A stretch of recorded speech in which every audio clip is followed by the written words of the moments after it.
UK and how I think it has gone astray. Don't get me wrong, it ain't all bad. I love the crazy fads, like England always buggering up. But you know we're gonna win the World Cup. I'm gonna start my own nation with myself from reservation. I'm gonna start my own nation with myself from reservation.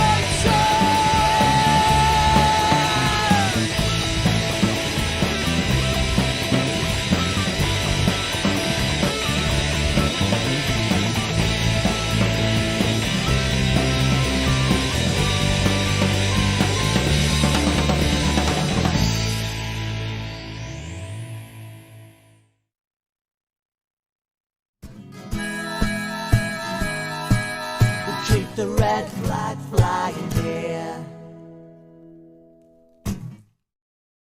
Hello and welcome everybody to the 68th edition of Political Unmuted. You find me in something of a crisis. My microphone isn't working. I'm doing it on the computer microphone, which is why the sound is so appalling. I apologize. We've tried everything, but it's just being naughty. Welcome to you. Welcome to my guests tonight as we discuss the various things that we're going to discuss. Paul, the boss, is here. We've got him. We've got our deep thinker Stuart, sort of back with us. Samantha, the woman who knows everything, is with us. But we have a guest, a new guest, who I don't believe has been on the program before. Rachel, hiya. Hello, nice to be here. Thanks for having me. No, it's our honour. Tell us a bit about yourself, Rachel. So I work for the local charity sector in Northamptonshire. I'm a socialist and the chair of Northampton South Labour Party. I'm a trustee of the Match Girls Memorial Charity. I'm wearing their ribbon, which is a campaign to get a statue of the Match Girls to commemorate the strike of 1888, which started new unionism and are, indirectly responsible for the labour movement, being the grandmothers of the Labour Party. So, yeah, standing on the shoulders of giants. Absolutely. Where do you want this statue to go? It's going to be somewhere in Bow in London, where the Bryant and May match factory was. But there's several sites we're sourcing. And if you want to find out a bit more about the campaign or get involved or show your solidarity and support, if you Google Match Girls Memorial Charity, or I shouldn't say that, sorry, use any search engine, doesn't have to be Google. It is unmuted, and you'll be able to find the website and find out more about our campaign, so please do get involved. Yes, brilliant. Tell us about the Northampton Community Foundation. Northamptonshire Community Foundation, so we're a place-based charity. There is one for County Durham as well. There's one for each county. We fund frontline grassroots community groups and charities doing good work in their local area, and that could be youth clubs, it could be counselling services, it could be a home start service, a citizens advice, community law service, a local food bank. Basically the frontline grassroots folk who help provide the safety nets and arts, culture and entertainment in their local communities and neighbourhoods.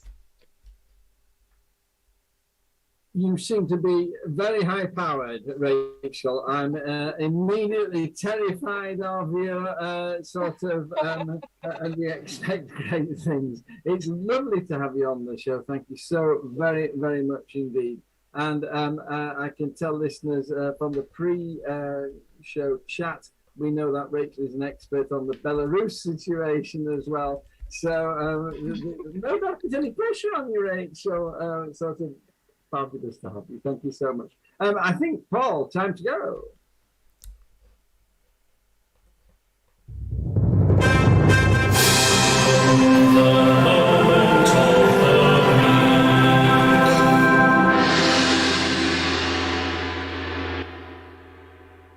And who should I get the moment of the week? Sam, tell us your moment of the week. Oh, yes, brilliant. So, as part of my role as a county councillor, I get a personal budget which I can use to promote local causes. And there are 3 of us in our ward, so we've got 3 lots of money that we can give away to people. Anyway, we are funding some improvements to the local football ground, so we went down there to talk to the chairman of the football club and some other people who can... Football club, is this Shildon? Shildon football. Oh, there's a surprise. We're all so corrupt. I just want a nice place to sit when I'm watching the football. No, it's not. Stand if you're not careful. Carry on anyway. Yeah. No, it's gonna be improving the community value of the football ground. It's gonna be a small 5-a-side pitch that can be used for walking football for elderly people, or a little bit of 5-a-side for young'uns. So it's gonna be really good for them, reaching out into the community and helping more people. So I'm really, really pleased with that. It was a really heartwarming, nice thing to do. Well done, and lovely to see you using your money as a councillor to bring good things to your community. We're told that Durham County Council is one of the few councils that give large sum, it's almost £20,000 by the time it's finished, to each individual councillor to sort of just spend in their own community. Do Northamptonshire Council do the same thing, Rachel? Yes, there's a councillor empowerment fund, and some councillors like Sam here are very clearly very proactive in giving out that money, but some councillors tend to let those budgets be underspent. So it means sometimes in local community groups on a councillor's patch can be left out, and actually it's a really important small pot of money because it helps kickstart civil society action. So if you are a councillor and you're listening, make sure you spend your fund on groups in your area to help them keep doing the good work that they do. Absolutely, it's really a lost opportunity, kind of theft from the community if you don't spend your money up for. It's the same in County Durham. At the end of the 4 years, sort of, if you do it during the years, you can carry it over till next year, but at the end of the council, if it's not spent, you lose it. Stuart, moment of the week. I'm going to cheat because this didn't happen in the last 7 days. Obviously, I wasn't here last week, so I'll use that as my excuse. I've been elected as the chair of my Unite Community branch. That's amazing. Which is, it's certainly an easier job than being secretary of the Unite Community branch. So I'm quite pleased about less responsibility, shall we say, on that role. Has somebody else taken over as secretary? Yes, we have an excellent socialist who's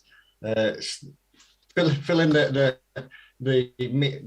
gap that I've left. Obviously, I was a very mediocre secretary.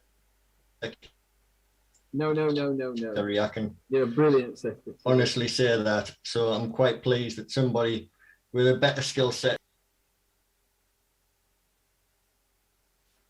Everybody seems to have frozen on my page. Rachel, your moment of the week.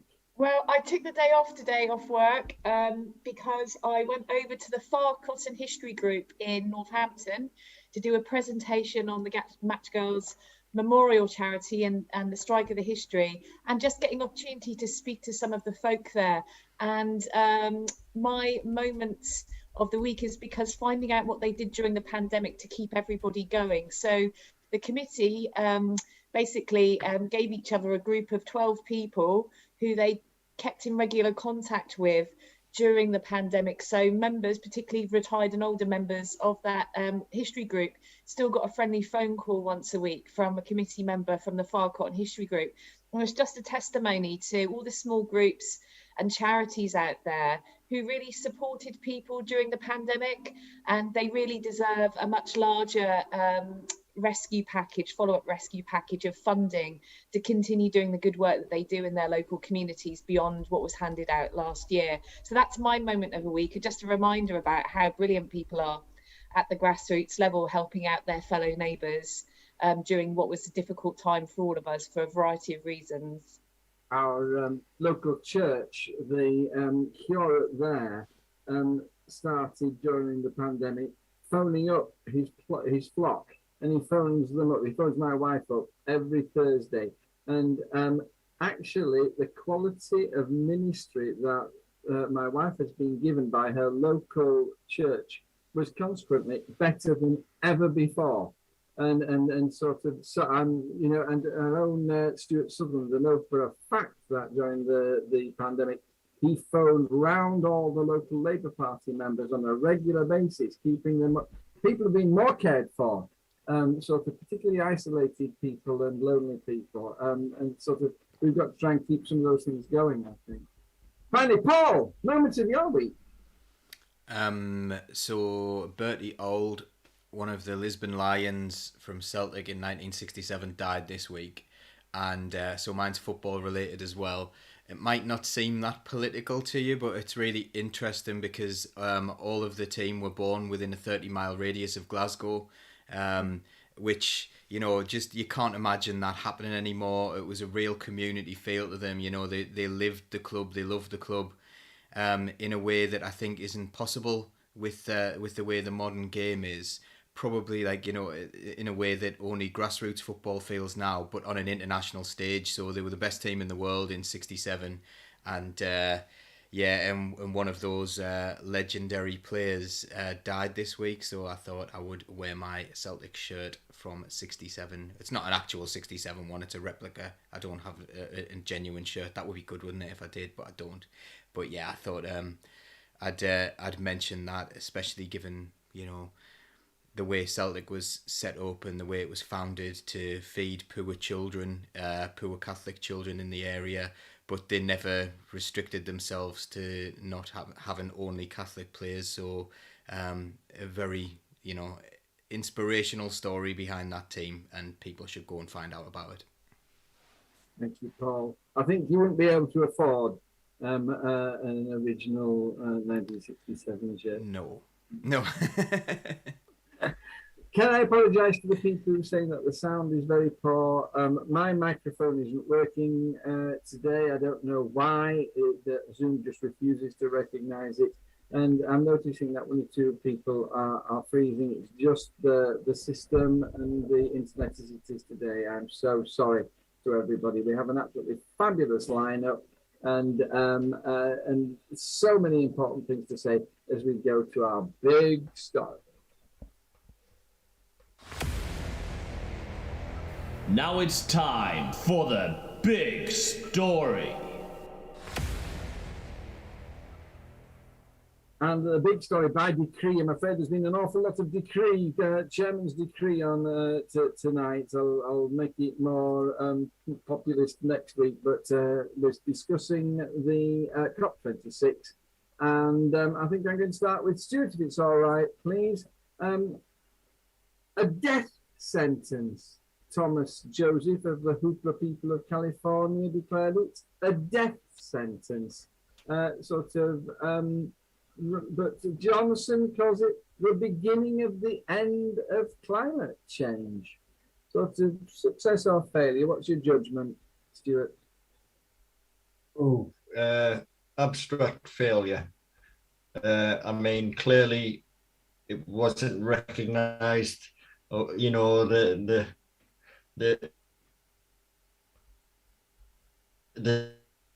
speed at which stuff needs to surrounding things like death sentence, life support, and we need to get into the idea that, you know, when you're poorly as a person, you put yourself in the hands of a doctor and you trust in their better wisdom, you know, to help to solve the situation.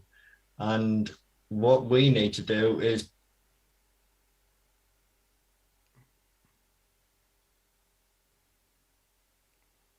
I think we're losing Stuart. I think so. Stuart, we've lost you. If you can hear us, try turning off your camera. And we'll see. I'm coming back to you, Stuart. We'll move on. Sam, Are you as negative as Stuart seemed to be going to be? Was it an utter disaster for you, or do you see bright shoots? Well, Jane over on YouTube has said, "Can Johnson open his mouth without lying?" And I think that's one of the big issues here. He's a great showman. He's got this. Well, some people say he's got charisma. I don't see it myself. But he can say the sky is pink and people will believe him. So it's very hard to pick apart. It's got to the point now where it is such a stage managed event that it's really hard to pick apart what is true and what is just smoke and mirrors with COP now. So I'm actually totally bewildered, and I don't know. Honestly, I don't know if our society is going to tear itself apart before we end up underwater at the rate things are going. Aren't we going to war with France over fish? Goodness me. I think Jo Ellis came on one of the feeds on Facebook, and she saw definite positives in it, Sam. I'll just tell you about some of them. She derived hope from the fact that the climate deniers seemed to die away. That sort of, there was nobody shouting out that it was all a masquerade and not true. And the BBC, she said, stepped up its discourse on climate change and was just one-sided for a change. They didn't bring out the normal denier just to balance it. They were very, very pro-climate change. She said that we've moved away from the situation where people can pretend they're doing their bits by greenwashing, that we started talking about real change. People, even though sort of we may not have made much progress, people are actually talking about real change. And for the first time, she says, we were putting figures on their promises. So she saw things to be hopeful about. Did you find anything to be hopeful about it? Well, I don't want to be that. I'm a happy person. I am a positive person. But at the same time,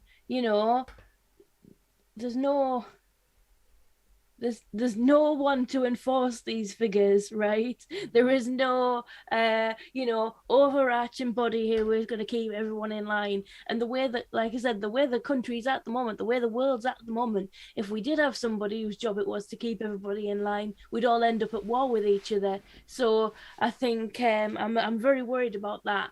I'm very worried about the fact that there's no enforcement, and the fact that it's just this kind of gentleman's club agreement, and we know that people probably aren't going to stick to them. So what's the point of having the figures if people are going to stick to them? Rachel, did you see anything positive? What were your main positives from COP? I think I'm not going to start with positives, I'm afraid. But I will end up on a hopeful note because I'm a socialist and I have to. I think COP26 was a cop-out, and Sam's quite right. It's a series of headline-grabbing pledges, but there's no policy commitments that get us anywhere near the target of 1.5 degrees. And I feel that in terms of the reality, we have to act like we're living in an emergency. And yet again, the countries mainly responsible for climate change are not putting forward the financial support needed to help the global south recover from the damage and impact from climate change. And I don't think enough is being made of the serious situation that we're going to find ourselves in terms of temperature rises. The risk to wipe out of up to 50% of species on the earth, 1.5 million people being displaced, food supplies disrupted, and making the earth uninhabitable for human beings. And the reality comes in that the question that you've put out on your kind of social media discussion is about the role of capitalism in stopping us having a meaningful climate action agreement. I don't know if anybody's aware, but there is actually a a new campaign that's being endorsed by, I think, 100 Nobel laureates and several thousand scientists calling for a fossil fuel non-proliferation treaty, because the reality is that 75% of the climate, of the climate action that we need pertains to the fossil fuel industry. And there has to be not this phasing out, there has to be this cutting out. And a lot of what's being put forward is about phasing out. And then at the last minute, I think the 11th hour, Russia and China jumped in and they got amendments made to kind of water down the commitments around fossil fuels. And we have to accept a reality that capitalism, which is about unsustainable growth, is structurally in contradiction for a sustainable planet. So we need to do things that are enabling us as human beings and as communities to radically change our lifestyles, not on a personal consumer lifestyle level, but collectively as communities. And that means about, investing in sort of energy capacity, expanding public transport, insulating buildings, regenerating ecosystems, guaranteeing people living wages and climate jobs, which help them become part of the solution with a living wage. But that's going to be a kind of, in terms of climate reparations, that's going to be a really big ask. I think that the great thing is always, in terms of this kind of urgency, is the movement of people who are putting pressure on their governments to actually move towards a more radical trajectory. And then also, secondly, the reality of that there's, I think, a finite time left on the PR and marketing bodies of fossil fuel industries to keep up the sort of greenwashing that they're attempting to do. I think the truth will out, and we will get there. I think we've got a follow-up, obviously, COP meeting in Egypt next year, and I think there is going to be a meeting, I think, of Russia and, I think the US and China outside of this COP meeting.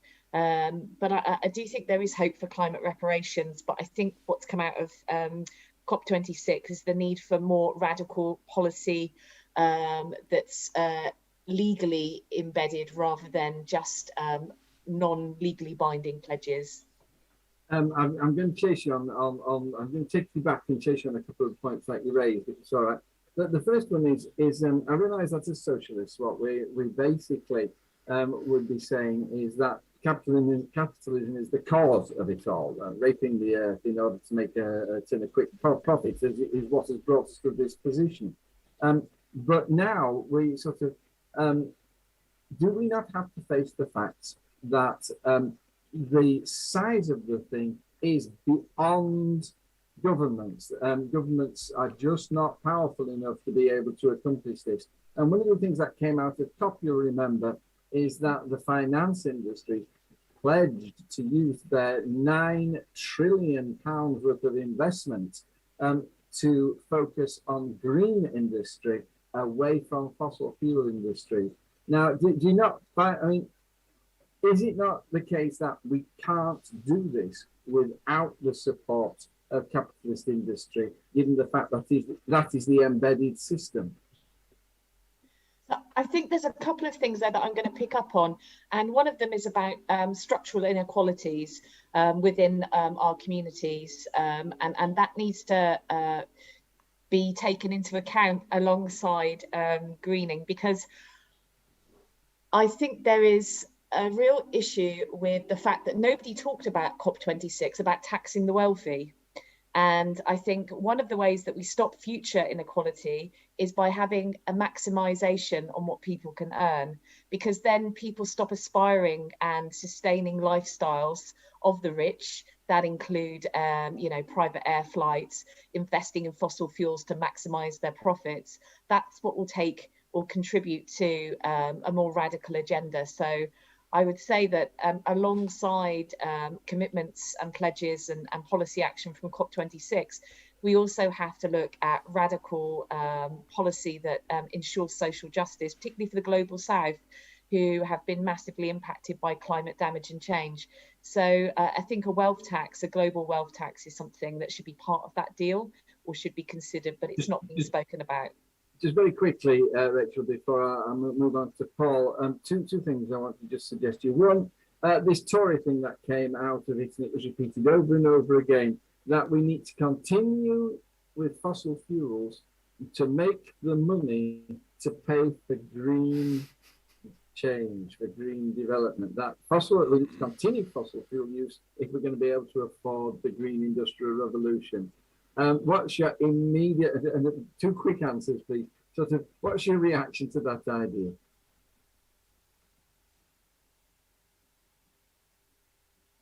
Hello? Can you not hear the question, Rachel? Sorry, could you say that again? Sorry, I'm so I apologise for my sound so much. That's right, don't worry. The ideas which the Tories who were talking about the conference said again and again was the idea that we have to continue fossil fuel to create the money to pay for the green transition. What's your reaction to that idea?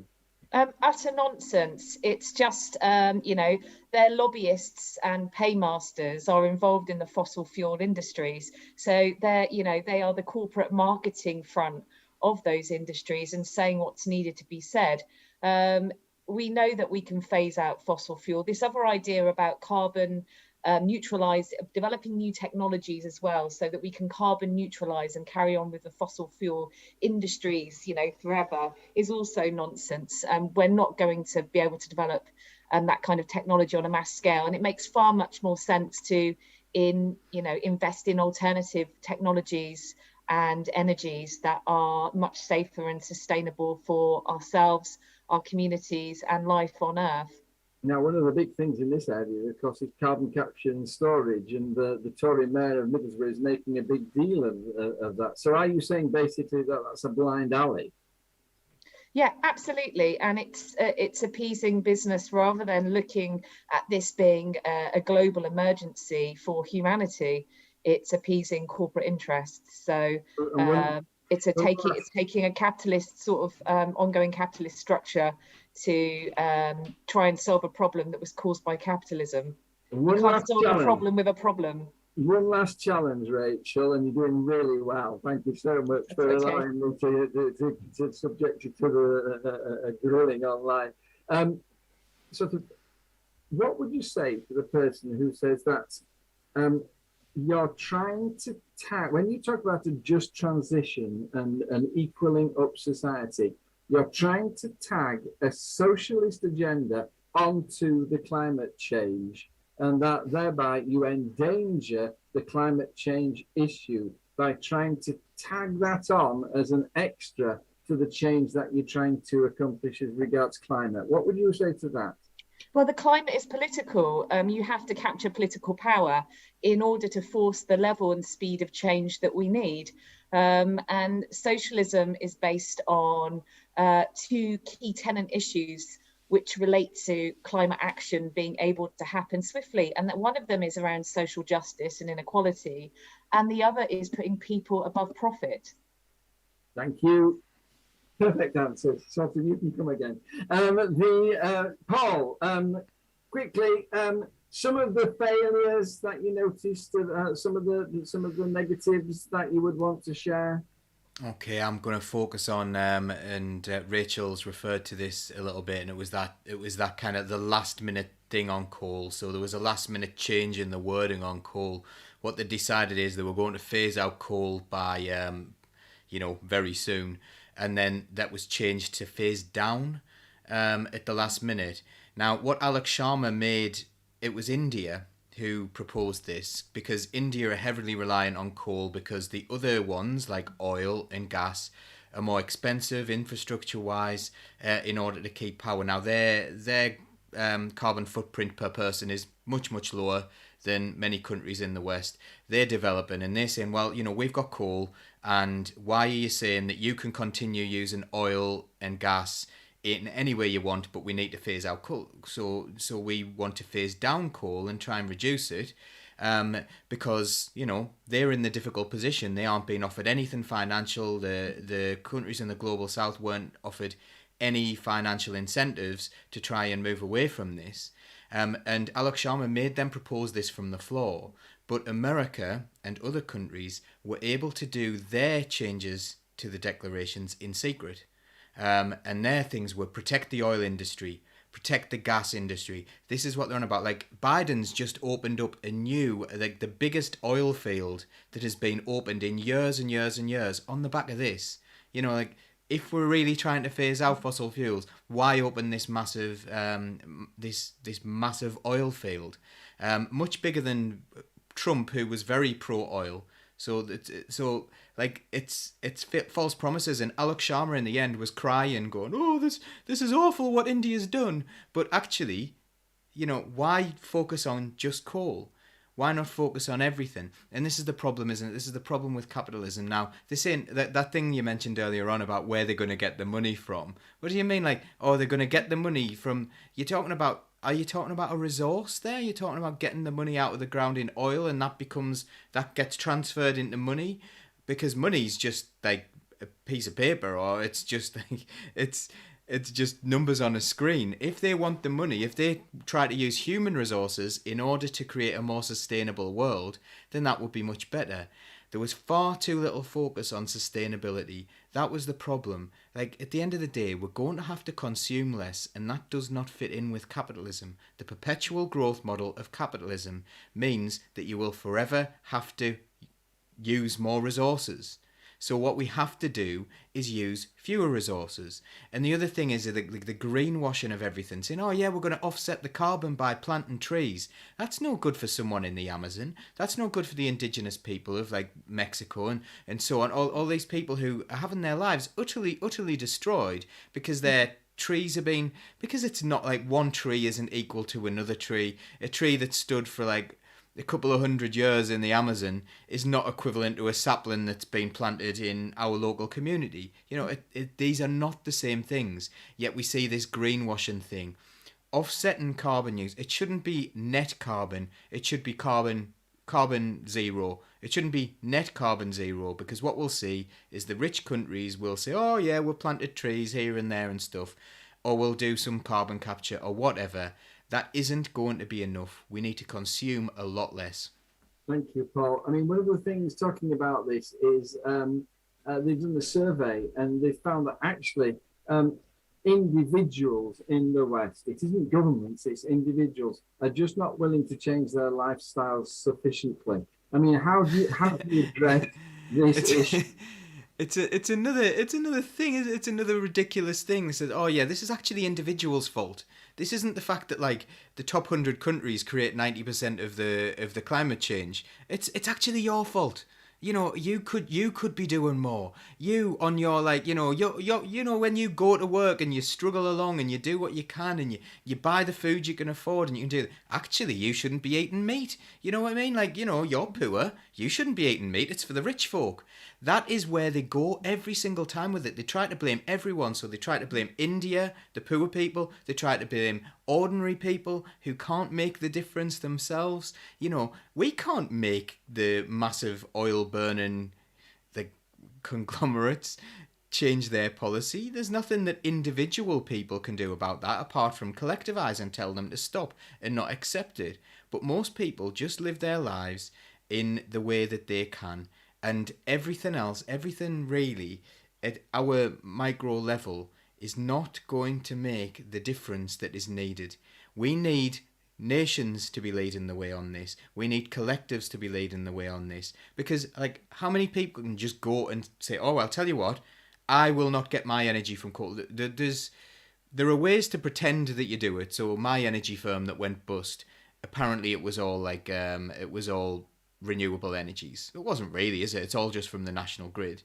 You know, it's all from the same place. It's not coming from a particular place. But you have to put the infrastructure in place for renewables if you're going to do it. You can't just say individuals can pick and choose how to be renewable. It's just nonsense. It's the blame game again. I'm tired of it, and I think people are starting to realise what awful liars we've got in charge of us. And that's not just our country, that is the Western world at the moment. They are completely lying to us. Thank you, Paul. Absolutely fabulous comments on the comment stream. Thank you so much, everybody, for your insight. And Paul, everybody loves everything you say at the moment. You know, we just make the most of it, mate, because it changes. Sam, just two very quick questions before we finish. One to you, Sam. I had somebody come onto my Facebook stream and suggested that fewer children is the answer. That the problem is overpopulation. The fact that there's so many billion people consuming all these things. What's your reaction to that, Sam? Yeah, I am one of those absolutely disgraceful people who has 3 children. Shocking, disgraceful. I think if you go back a couple of years, if you go back 20 years, you'll find that population was the big scapegoat for a lot of things, including world hunger. It's an easy thing to blame other people for when the problem is systemic. The fact of the matter is there's plenty of food to go around, there's plenty of money to go around, and there are plenty of resources to go around if the top 1% don't hoard it all for themselves in offshore bank accounts, and if they behave reasonably. So I just think it goes back to what Paul was saying about choices. You know, rich people have the choices. I was listening on the radio to somebody saying that they were going to spend £100 on the turkey for Christmas so that they knew that it had been reared in an ethical way and it had a lovely life. But that's not a choice that most people have. But that person got to feel good about their choices and the way they've consumed that turkey, and I think it comes back to that, doesn't it? You know, rich people, I mean, you know, who knows how many children Boris Johnson has, and I don't think he has 1 ounce of guilt over how many greenhouse gases his children expel. Thank you, Sam. I suspect that the turkey might have had something to say about how it was consumed. Finally, Stuart, hopefully your sound will be a bit better this time. Last question to you. Last Chance Saloon, sort of Frankie Boyle came on. The Earth is dead and we killed it. Is this it? Have we failed? Are we doing now just need to sit down and wait for the apocalypse to arrive? The second that we admit that, the situation's going to be that it's a free-for-all. People are going to take advantage because they know that the end's coming. You know, it's only accepting that as the outcome for our world will only make things worse for working class people. Thank you. So we have to keep hope alive. Thank you very much indeed. You're brilliant people on that. Let's move on. We've got 2 more very exciting questions to talk about. Paul.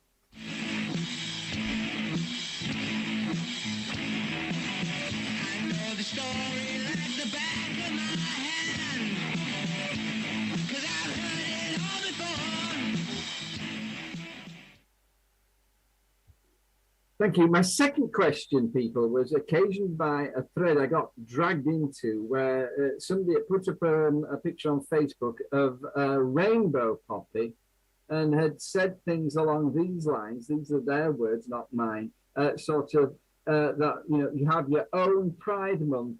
Stop trying to hijack our poppy. My poppy is what they said, and let's do the poppy properly. And so the question I've got to ask, and I'm going to ask all my guests, is what is their opinion of what Remembrance Day is about? And 2, has it been hijacked? Are we as a nation doing it properly? So this is just a matter for people's opinions. And people, please express your own. Remember that this is a place where we can express our opinions, and we are not bad-mouthed about it. We can disagree, and some of us can later admit that we were wrong. Okay? So feel free just to say what you feel. Sam, let's start with you. Three questions therefore. One, what do you think of Poppy Day? What do you think it should be about? Secondly, are we doing it right? Has it been hijacked? Yeah, so first of all, I think it was that meme that you've seen about the rainbow poppy was based on total false news. There's never been a movement to introduce a rainbow poppy, and it's something that was like mocked up as an example and then went round the internet and for people to be outraged about. Remembrance Day is a really big thing in my ward in Shildon. We actually have a service on the Saturday and the Sunday, because technically New Shildon and Shildon used to be two towns. So in the town itself, we've got two cenotaphs. And I think what a lot of people worry about is that it's glorifying war and that it glamorizes war. But I can tell you, in our town where we observe Remembrance very fully, it always includes a very stern talk from various religious leaders about the futility of war and about how we absolutely need to make sure we have the wisdom to never go there again. So personally, in my little patch, I believe that we still have the right idea about it, and I think it's good to revisit that every year and remind people that we need to it's everybody's responsibility to make sure we don't go there ever again. But saying that, I do see people using those kinds of imagery, the County Durham flag, the Union Jack, the poppy, in order to whip up an unhealthy nationalism, and that they use for their own political aims. That's distasteful. But I think the way we combat that is to make sure that we don't retreat from those spaces. Laura says, laying poppy wreaths with swastikas on them is a hijacking of the event. Where would you draw the line between what is just proper remembrance and hijacking, Sam? I think with everything, it's always the best way to help the public see the truth is to shine a light on it. So we make sure that people aren't able to sort of do things behind closed doors. So, for example, we had an example of somebody who made a Facebook post that indicated they were at our Remembrance Day, and it was false. And I just went round and I just made sure people saw this and made sure they knew it was false, and what he said happened didn't happen. And I think we need to just talk about these things. If we see somebody behaving in a way that actually promotes the far right or racist ideologies, while wearing a poppy or during those events, we need to talk about it and make sure people don't think that it's okay just because nobody's calling it out. Thank you. Paul, what's Remembrance Day about for you? For me, what it should be about is saying never again. It's the futility of war. It's about remembering World War One, where a load of aristocrats decided to put working class people against one another and murder each other, legalize murder. That's what Harry Patch said before he died. This is what countless veterans said. And I think as veterans have been dying from World War One and World War Two, things have changed. And I think things have deliberately changed. And I think it changed during the Blair years, the Blair Wars maybe an appropriate thing to say, because while we're invading Afghanistan, while we're invading Afghanistan and invading Iraq illegally, they tried to, popularize it and say, actually, it's about every war. It's about all these things over the years where we've gone in actually illegally, and we've got to, rather than say, well, that's a dreadful dishonor to those people that you've sent those poor working class people out to fight a war that was unjust. actually they've said, no, that's noble. It's exactly the same as World War One and World War Two, when we're actually trying to remember working class people being sent to their deaths. That's what it's all been always used to be about. Now you've got people dressed up as a giant poppy. You've got people getting furious about people not wearing a poppy. Laura referenced a swastika. There's a photo of a guy with a swastika on his neck, laying a wreath all solemnly, and no one's saying a word to him. So Nazis feel comfortable in this environment. This is really, really weird. There are knitted tea cosy things that people are putting on top of post boxes of soldier heads covered in poppies. There are people with wedding dresses covered in poppies. There are like the most bizarre things, like a Halloween contest. There are children cosplaying as soldiers, going around with a little gun and things like that. What is going on? We're supposed to be saying never do war again, not glorifying it. And it's really, really, really weird. And I think it's incredibly disrespectful. And I feel in a way, there's a certain incident I'm not going to actually mention because, you know, but I felt really uncomfortable at my service the other day. I went and laid a wreath and was respectful, and, you know, I made sure I bowed to the correct angle and all sorts of things, which again was actually on my mind as I was laying a wreath. I was like, am I going to get grief for being left wing and laying a wreath and bowing to the wrong angle like Jeremy Corbyn was a couple of years ago, when actually he cared about those veterans? It's a really, really weird scenario we've got where the far right feel completely comfortable on Remembrance Sunday, and left-wing people feel like they may not really fit in with this whole idea of let's never do this again, let's never go to war for an unjust reason. And yeah, I have a huge problem with that. It's worth looking on Twitter for Giant Poppy Watch to see the absolute travesties and the disrespect that people are putting into this throughout the country, all over the place, because it is not right. And, you know, it's meant to be a solemn event, not some sort of weird Halloween-esque thing. Paul, I'm sorry to chop you off here, but we're just running out of time on this spot-on thought. Rachel, what about people who have turned up and protested? For instance, Muslim protesters protesting about the whole concept of Remembrance Sunday and the input of the British Empire into wars in their countries. I mean, should this be a sort of sacrosanct event? Well, no, because I think Paul's made a really important point about the need to reclaim remembrance, because actually Remembrance Sunday came about as the war to end all wars, and the whole phrase never again. There's a massive campaign that Veterans for Peace do annually internationally, which basically states, as Paul was saying earlier, on T-shirts, war is organised murder, which it is. And the problem with Remembrance Sunday and its move towards the rights and this competition to see who is being the most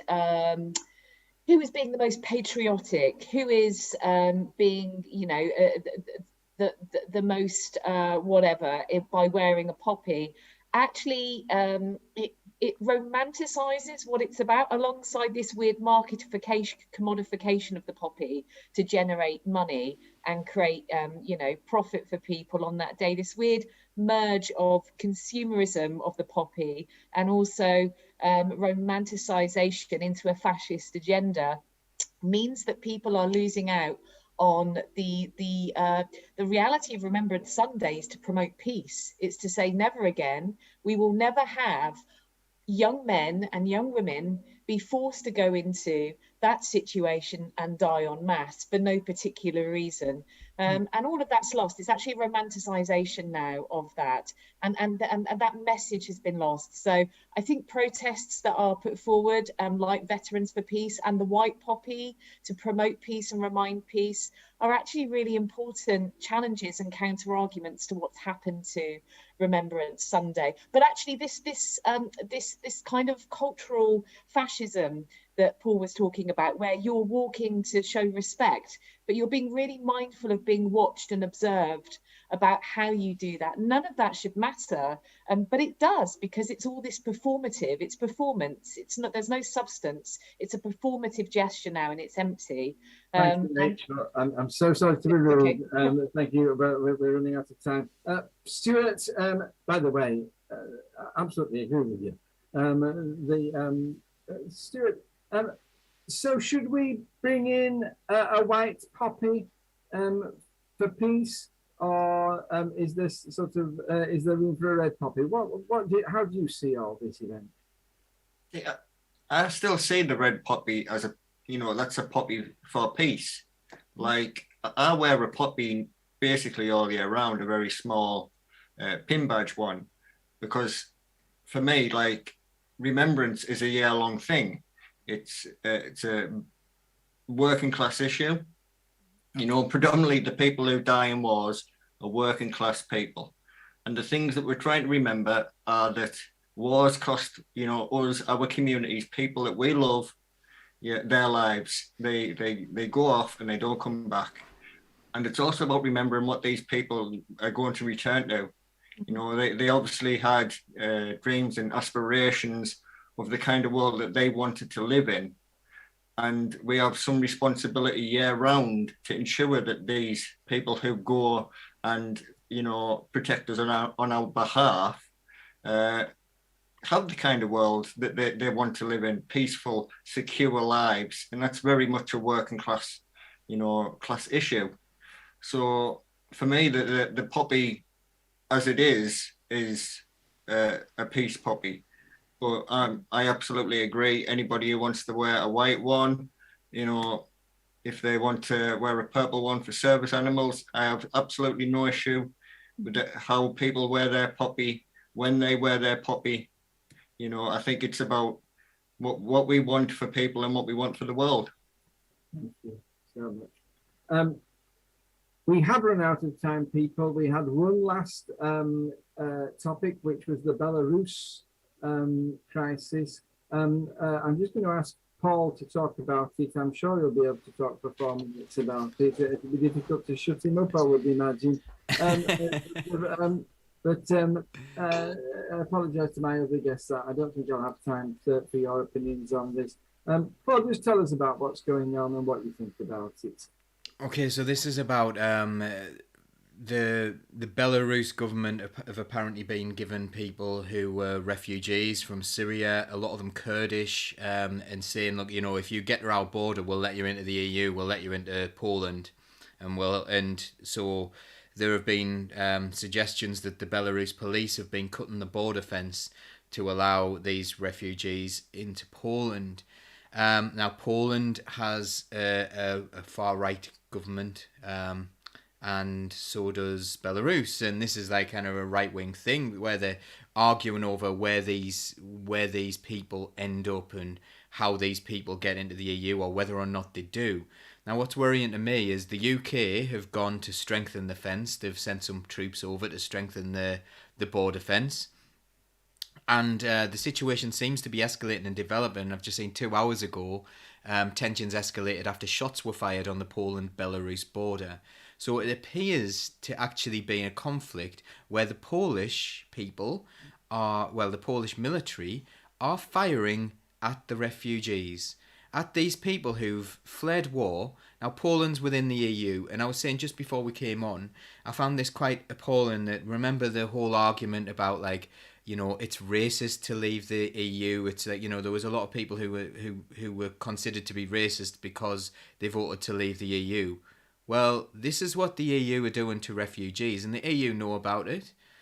Why are the EU not just saying, right, okay, let's find safe refuge for these people? They want to go to Germany. A lot of these people, as I say, were Kurdish. The Kurdish people have been treated absolutely appallingly. They've been abandoned time and again, whether that's when Saddam Hussein was in charge of Iraq or in more recent times. They have always fought for freedom. They've fought for rights. They've got much better women's rights than other groups. But the Kurdish people just constantly targeted, whether that's Iraq, Turkey, whatever. I would welcome Kurdish people with open arms. I think, and I think we should be welcoming refugees.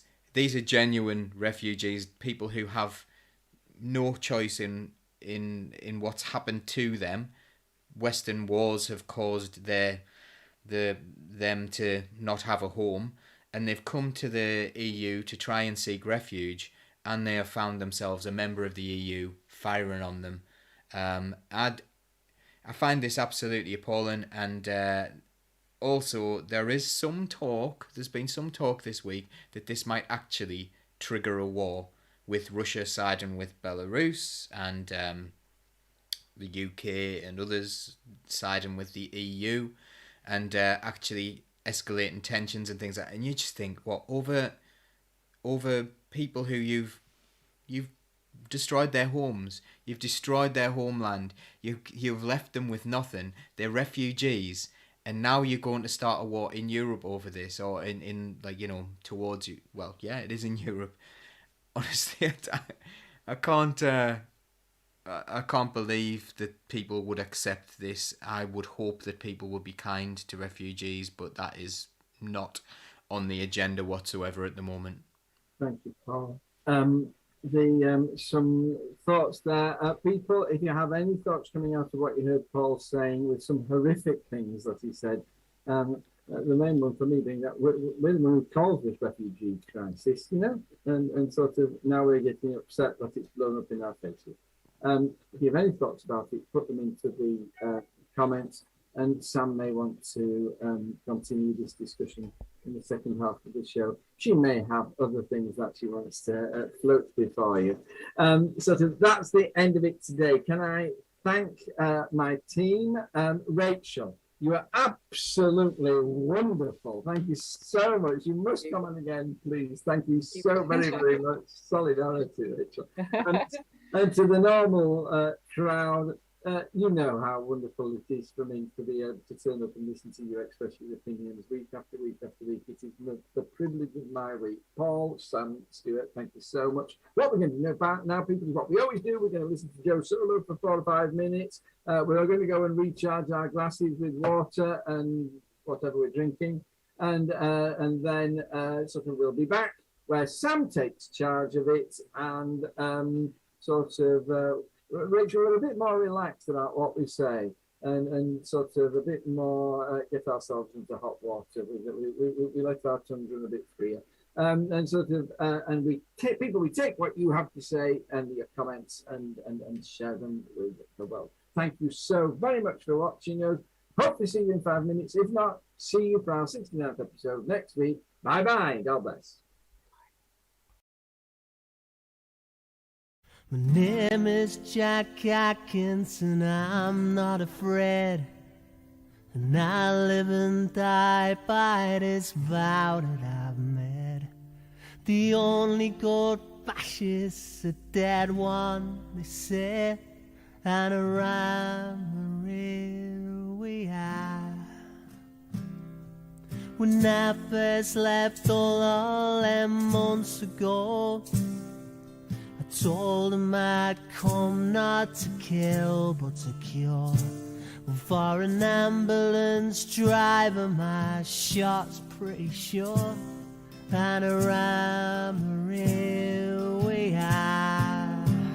There'll be no pass around, no pass around, no pass around today. Fascists have come for our freedom, and we ain't gonna give it away. There'll be no pass around here today.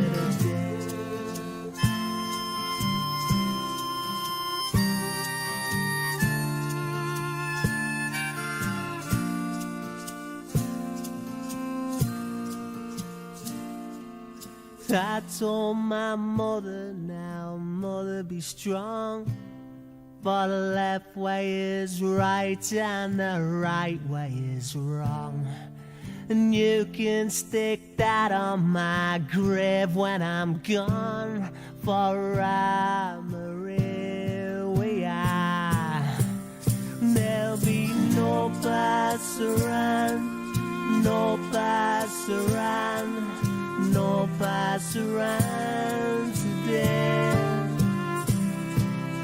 Fascists have come for our freedom, and we ain't gonna give it away.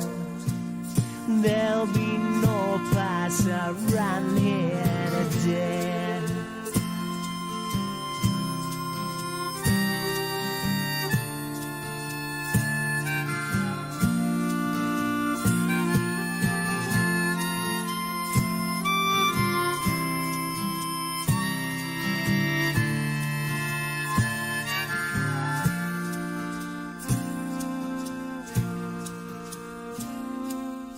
cast may be cast, and the cast may be cast, but you armies of darkness, you best do your worst.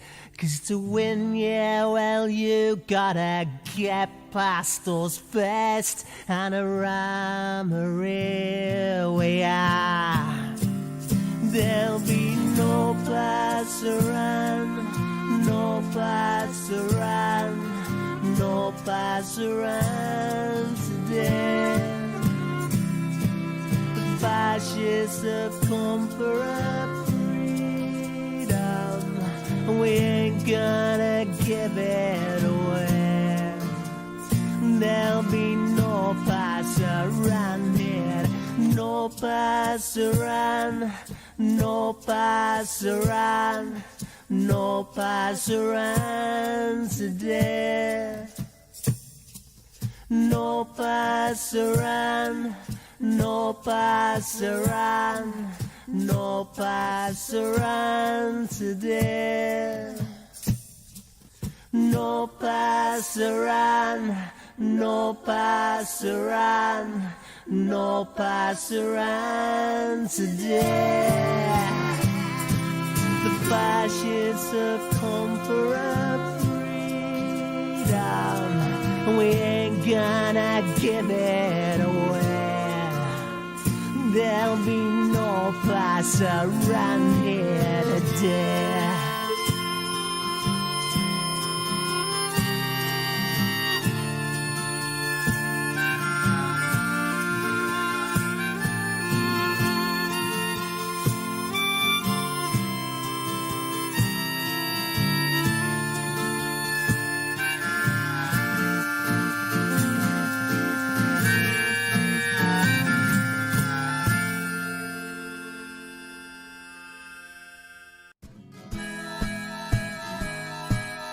Keep the red flag flying here. Hello, you'll all be very pleased to know that the real star of the show has arrived. Hello, Penny. How are you doing? Nice to see you. Yes, you are a good girl. Yes, you are. Good. Excellent.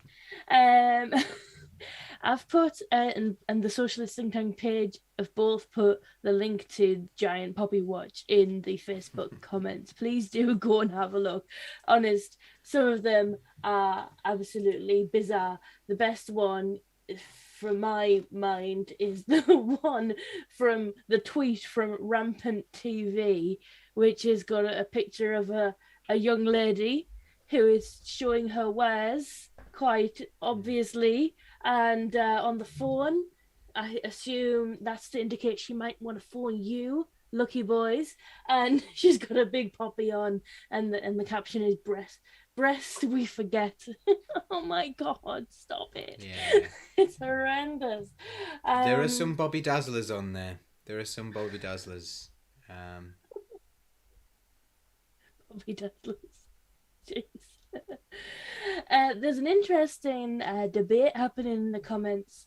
Johnny said that sort of basically using the white poppy is giving something to the right to sort of hit us with.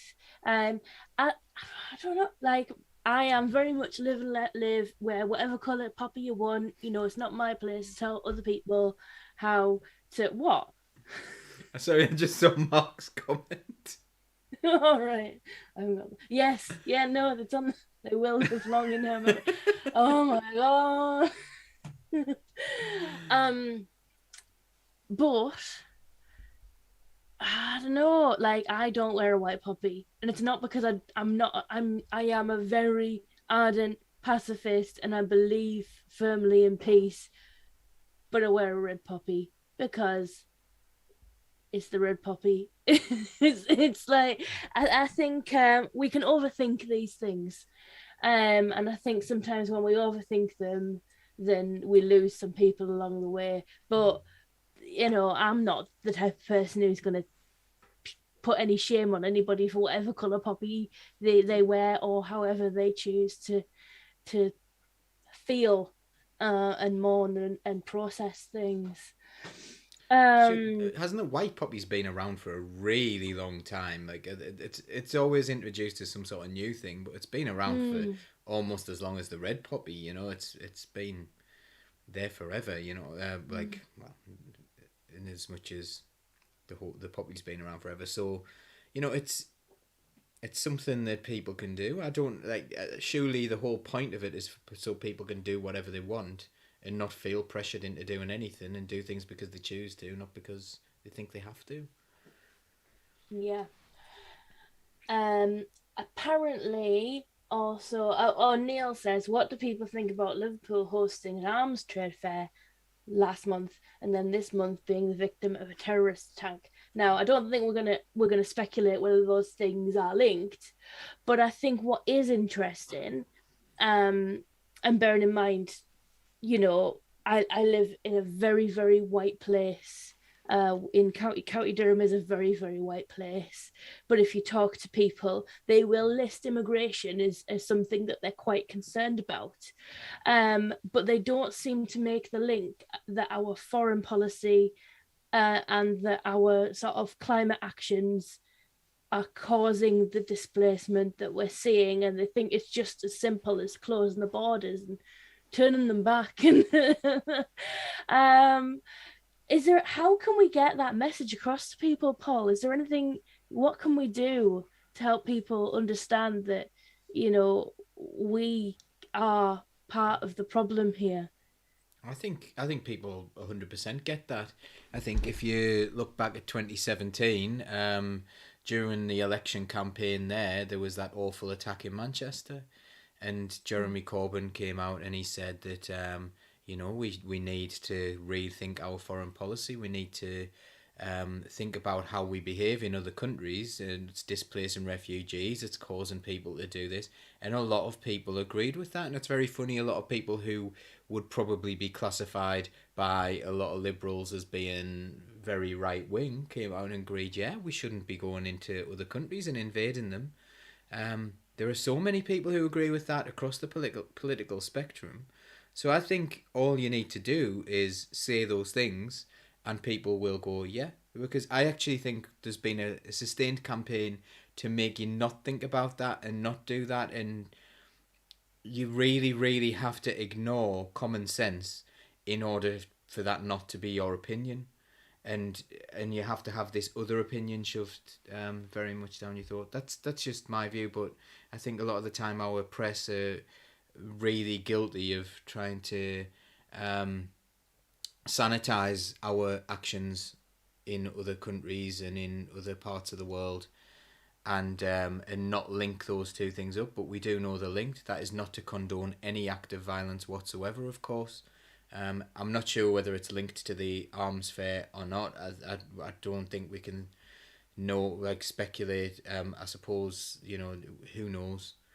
Who knows what the motives of that person were? And thank goodness the quick thinking taxi driver who saved a lot of lives there. So, yeah.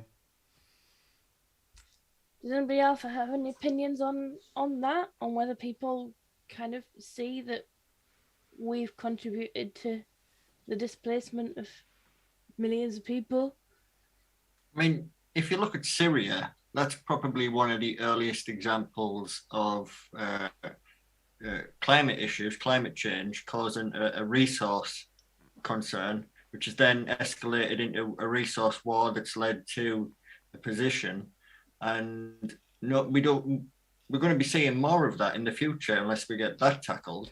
So again, you know, it's not just our foreign policy; it's our global stance on the climate emergency. We need to address everything we do as a nation, as a government, with regards to, you know, taking some ownership and things.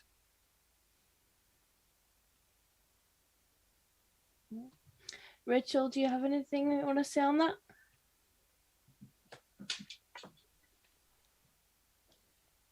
No, she's frozen.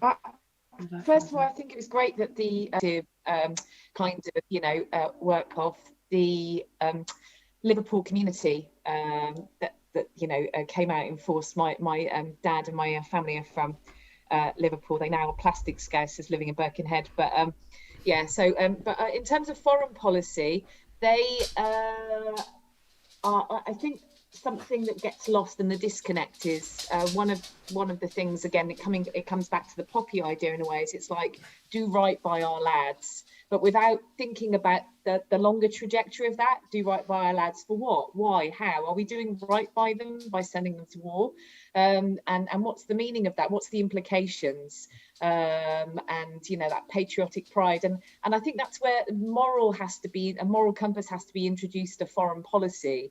A leftist foreign policy would take into account climate action, as just mentioned by Stuart. It would take into account a much more broader spectrum that just doesn't relate to military operations and security, because the biggest threat, as we know, is the climate emergency. So I think there is something that will supersede that. But I do think when you have conversations with people, one-to-one conversations with people, I think most people understand that connection. I just think that people are very taken in by slogans and tabloid headlines and misinformation and fake news on social media platforms. So I think something around a campaign from the left to counter that would be really, really welcome. I mean, particularly as we go into some dangerous implications through new electoral reforms, and stripping away the kinds of rights and responsibilities. I think that there's a need to kind of bring some of those concerns and issues together, because it just paves the way for fascist propaganda, and that's what that's what my takeaway is from all of that, is how do we enable people to make those decisions in their communities where they get arms trade fairs cancelled because they're aware of the implications of the military industrial complex. And kind of handily segueing onto this, you might not know this, Rachel, but there are plans for a new women's immigration detention centre in County Durham, right. And Chris has asked what our opinions are of that. I don't think we're going to get very broad differences of opinion on this panel. I think we're all going to have very much the same opinion about that. My opinion is that we've got absolutely inhumane immigration detention laws in this country. Many people may not know that you can actually be detained in an immigration detention centre indefinitely in this country. They don't have to give you a time. So basically, you can be put in prison with no charge forever in an immigration detention centre. So I think it's an inhumane practice. It doesn't work. If you look at the data behind it, doesn't help people leave the country. It doesn't help people get proper documents to stay in the country. And especially when you factor in the fact that these are women, there are lots of complicated reasons why a woman might find herself in this country without citizenship and the right to be here. And one of those reasons is trafficking, and it's real and it happens. So we're further victimizing people in that circumstance who've already been through some probably harrowing experiences. So I am totally against the immigration detention centre in Medhamsley, and I'm absolutely certain everybody else on the panel is. Does anybody else have any opinions or anything they want to throw in there? Just about sorry, Stuart. No, you go first. You probably have a far finer point than I. Oh no, I was just gonna quickly say my concern is almost the sort of desensitization to the experience of a fellow human being being referenced as another, as a migrant, and just the ongoing consequences of the hostile environment policy, and dehumanizing people who should be given compassion, care, support, as a basic default starting point. That's what I was going to say. Thanks, Rachel. Go on, Stuart. I got a couple of points, and it'll feel like I'm moving away from the idea of, you know, why it's a bad thing morally. But one, it doesn't make much sense financially, as the site is going to be used in a sense as a depot, and these women will be shuttled in, left there. But if they're ever going to be removed from the country, they will then have to go back to a different site, which would have housed them previously. So it's a bit of a, you know, unnecessary added layer in the system that, you know, is just extra cost in something that is awful anyway. Two, it's not really right for the community that it's in. Certainly, there was a position put forward to the local residents with regards to what to do with the site. They were told you can have a detention centre, or you can have a massive sprawling housing estate. And obviously the people around there liked the idea that they were living on the very edge of nature. They could see deer and rabbits and bits and pieces, and they didn't want to see a big housing estate. But the reality is they could have had, you know, countless other options that weren't a detention centre. You know, it could have been a nature reserve. It wasn't one or the other. It wasn't, you know, that situation. And three is, you know, the detention centres and prisons, basically, they don't have very good workplace standards. They're not very good jobs. They're not socially valuable jobs. You know, this isn't bringing jobs that we want to the community. You know, this is going to be poor conditions. It's going to be poor wages. It's going to be unsafe work. This is pretty exploitative work from a, you know, a trade unionist position. So, I mean, there's many, you know, broad layers to why this is the wrong thing for the area. I think one of the things I think Chris probably wants us to talk about this is that Durham County Council and Amanda Hopgood, the leader, has come out against this, which has obviously been a long-term position from a lot of people in the Labour Party, but cross-party as well. There are some Liberal Democrats who are actually involved in the Stop Hassockfield campaign, and some people of no political party and all sorts of different political beliefs. But at the end of the day, this is Priti Patel's policy to detain these people and treat them as if they're criminals. It's almost like you can remember when Alan Partridge was like, "Oh, is that a centre for the deaf?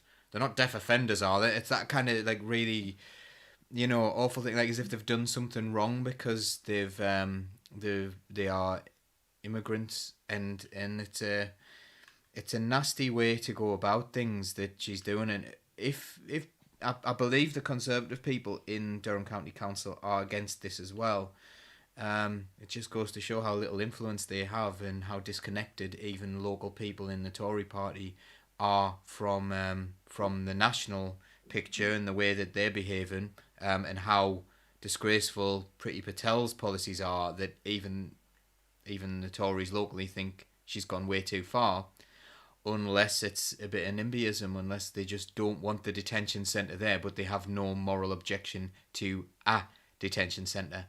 I'm currently reading a book about the Windrush Generation, and you hear about the people who were put into the Jamaican women, like grandmothers who'd been in the country for 50 years, being put into these detention centres.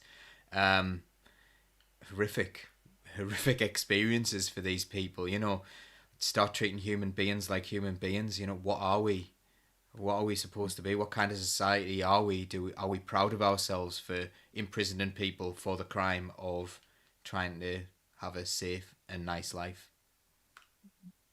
Thanks. And I think the Windrush example is an example, something that we should keep reminding people of, because these were innocent people who did nothing wrong, who were torn away from their lives and chucked out of the country, and you know, people sent away to countries they've never lived in and died over there before they had any justice. And I'm sure there are people who still not had anything that looks or feels like justice. You've got to remember, when they're building up this infrastructure that enforces this hostile environment, it could turn on you.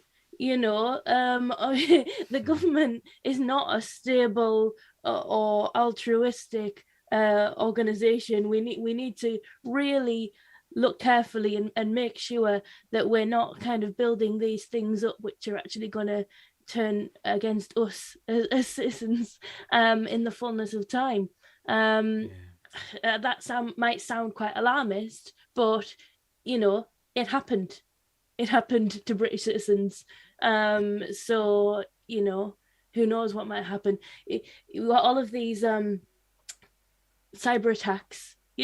What if people find a way to sort of rewrite your immigration records and everything's digital, and then suddenly you're thrown into an immigration detention center? I don't know. All I'm saying is this is why I hate the rehabilitation of Theresa May, because she was absolutely appalling. Like, her policies as Home Secretary and as Prime Minister were awful. Chris has replied to me. I think he's completely missed what I've said.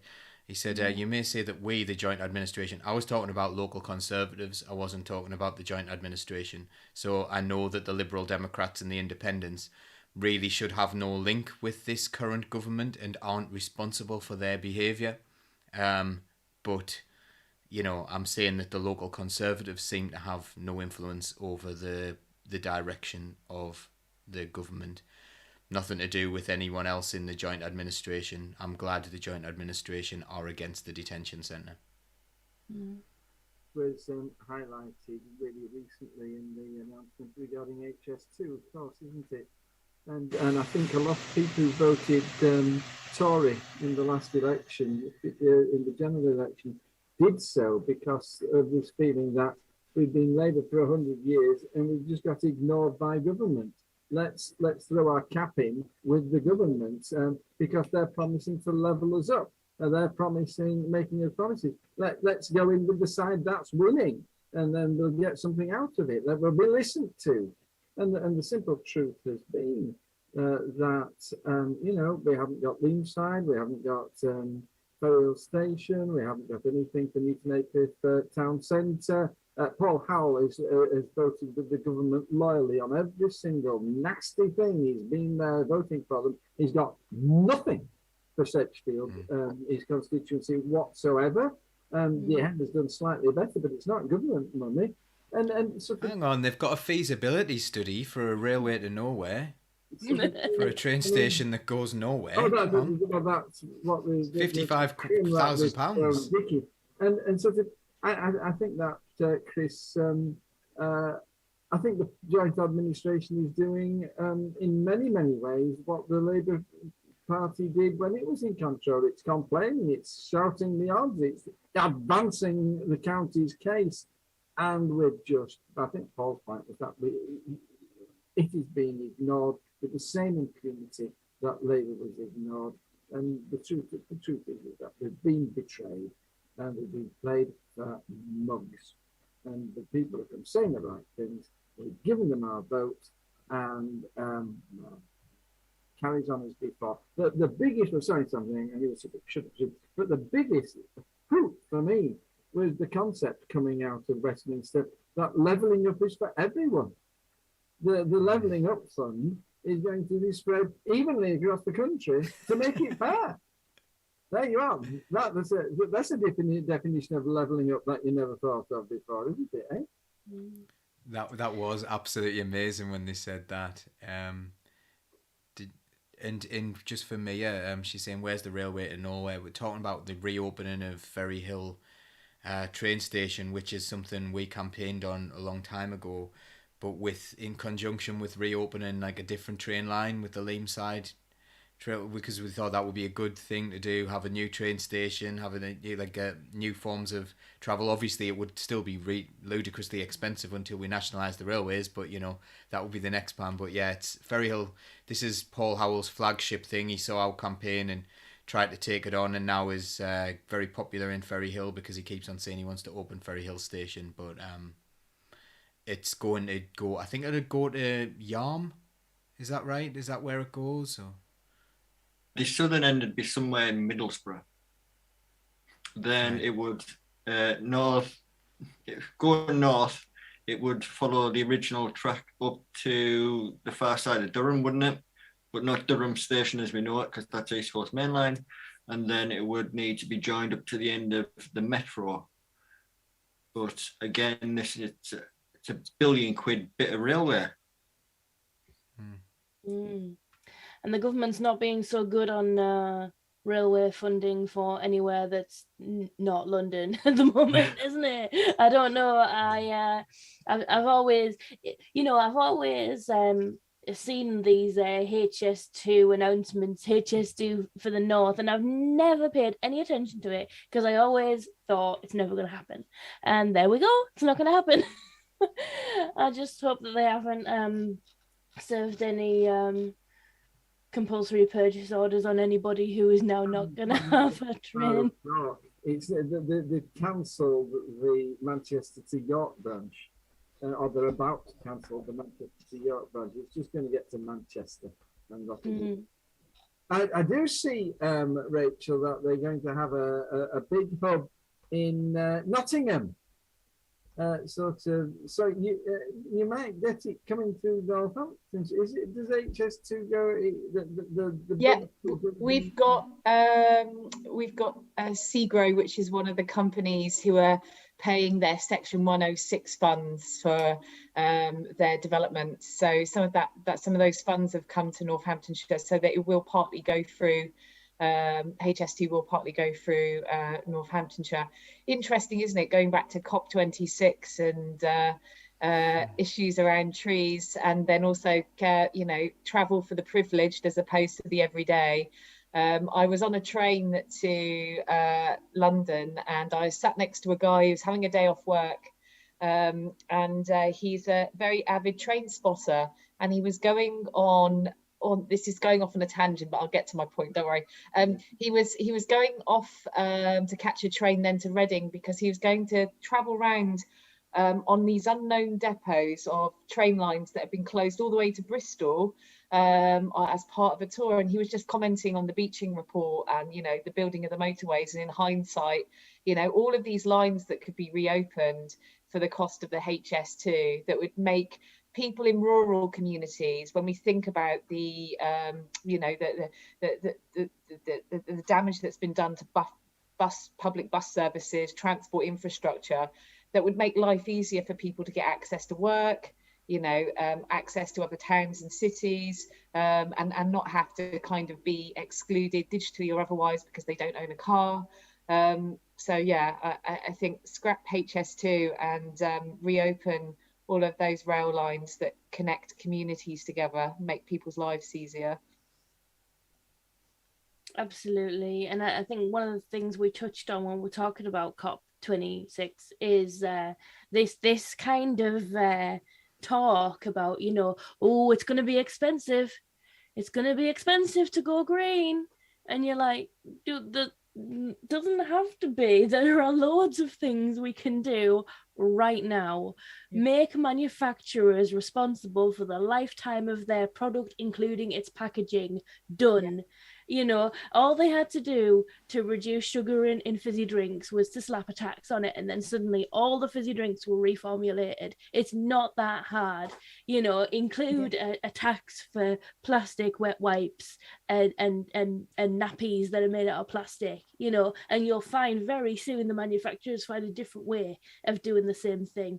And give kids bikes. Like, bikes are not complicated technology. But if we can get people to use bikes for and do the infrastructure, of course, make the cycle lanes, yes, that's not cheap, but it's not like nuclear fission. It's not hydrogen batteries or whatever the rest of it is. Make some safe cycle infrastructure and get people to do those 1 mile and less journeys with not using a car, and we've cut out a huge amount of our greenhouse gases. So this idea that somehow it's really expensive to have to live a greener life is just mind-blowing. And Sam, I think you've picked up on a really, really important point there. We have to stop measuring things by finance. I'm really interested in countries that have started measuring their policy by well-being outcomes. And I think that's what you're really highlighting there, is like, let's start measuring quality of life, not cost.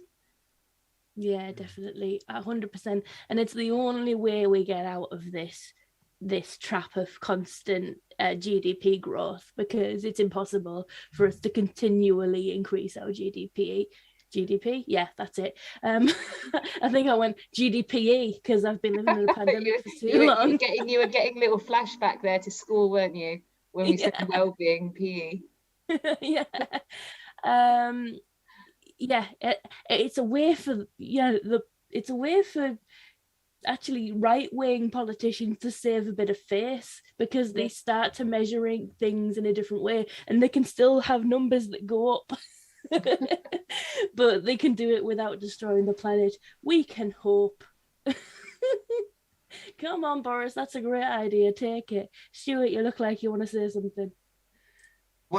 When I was watching the news for COP26, there was loads of talk about electric cars and hydrogen this, and all these things that are really expensive and people have to buy to do.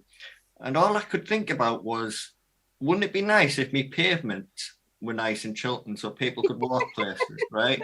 And wouldn't it be nice, right, if we actually had, the very basics of a nice journey to the shops, pavements that people won't fall over on. And there was absolutely zero discussion on people walking places, but there was hours and hours of discussion on electric cars. It's mind-boggling. No discussion on people working closer to home or from home, as Mark said as well. Yeah. And to top off the absurdity, John used to be the climate champion at the council.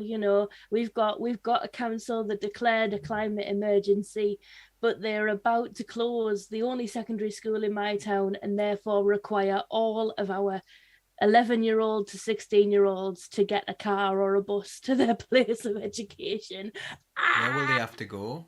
Where will they have to go to either Aycliffe or Bishop Auckland, depending on which half of the town you live in.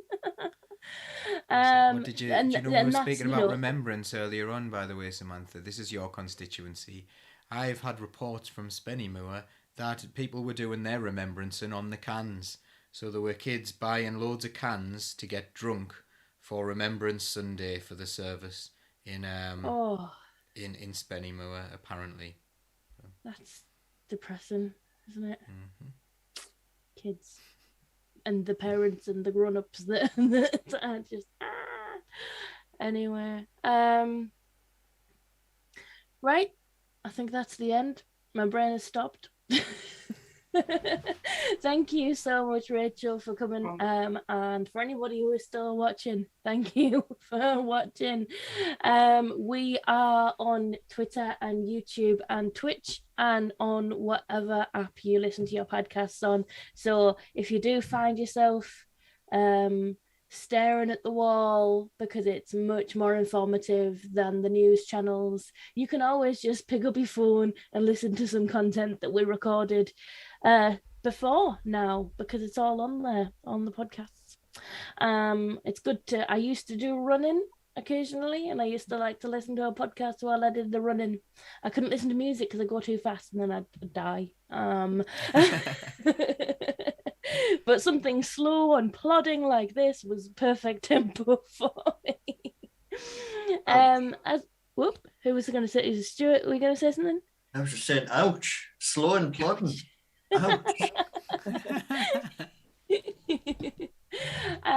Yes, we are always live on Tuesday at 9:00. So if you want something brand new and shiny, reflecting on the news of the week, please do come along and join us then.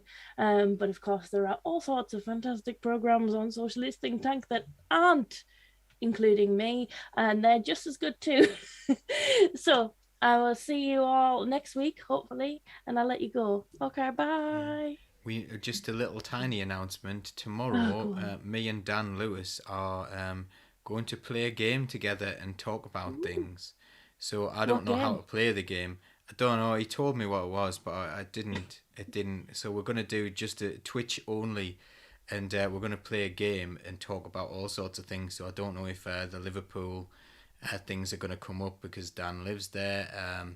And yeah, me and Dan, normally our conversations descend into some sort of daftness, so it might be fun. Awesome. So it's going to be like a little less serious thing for us to do tomorrow as part of Socialist Think Tank. That's Twitch only. So if you follow us on Twitch you may... exclusive. Yeah, I don't think I go across on other platforms as well, but you know, we're gonna do Twitch and see what people think of that one.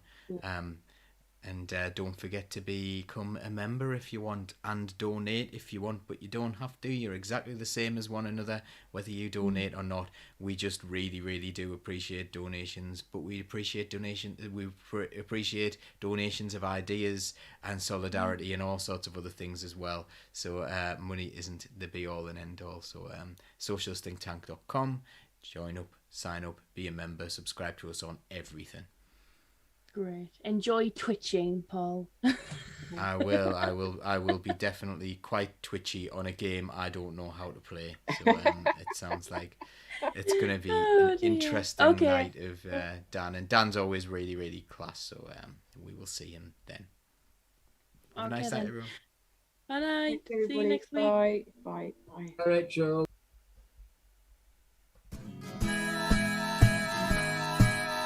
Keep the red flag flying here.